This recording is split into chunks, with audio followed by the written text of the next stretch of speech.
on.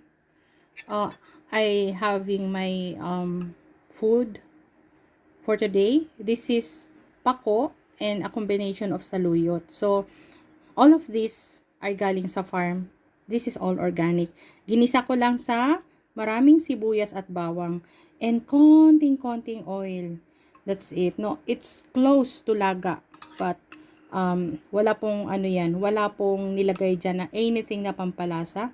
Just the garlic and sibuyas. And I have this bangus. Siyempre, 'di ba? I have this bangus, yung dinaing ko. And I have this sausawan. Siyempre, lagi yan yung suka ko na organic, yung gawa ko. And yung lemon naman is calamansi is galing naman din sa farm namin. Also the chili is galing sa farm namin. And magra-rice po ako today. I always have my rice at least once a day. Ganyan ang ginagawa ko. Kaya yan. Yan ang aking ma-share sa inyo because a lot of people keep on asking me, ano ba daw yung mga combination ng food? So nagtataka siguro kayo why I am flexing all the time my food. Hindi man siya masarap sa pananaw ninyo, but for me, I am just sharing this. Why?